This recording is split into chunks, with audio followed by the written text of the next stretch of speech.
If you long for the glory days of Deep Purple and Jefferson Airplane, boy, have we got a treat for you. British rockers Purson have developed a uniquely trippy sound that seamlessly blends modern stoner rock with the psychedelic grooves of the 60s and 70s. Purson really spoke with us about their biggest musical influences. Mainly that period, that psychedelic period between sort of 67 and 71, 71 being the golden year. And God, it's just really, really loads and loads of bands from that period. The Beatles are number one for songwriting and melody and everything. I kind of learned how to write music and play music through listening to them and wanting to be like them. So they started it. And then the kind of riffy stuff came a bit later and that kind of fed into it. And then also there's a folky vibe, I think. That kind of, my dad's a folk musician. It kind of seeped in somehow. What bands? Pop. From pop, yeah, Pop too. Music. All the pop. Top of the pops.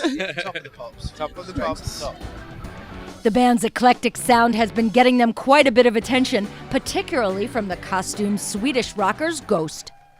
We recently spoke to one of Ghost's Nameless Ghouls about why Purson were handpicked to be the supporting act on their current North American tour.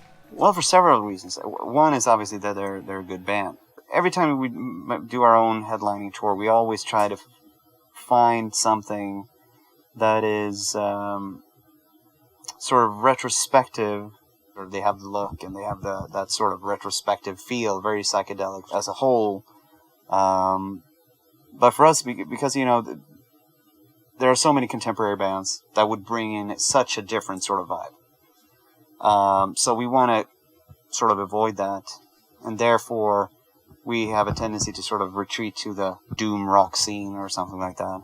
And it helps if the band has a female element, we think, because we're a bunch of dudes and we have the alpha male in our band, so we need an alpha woman.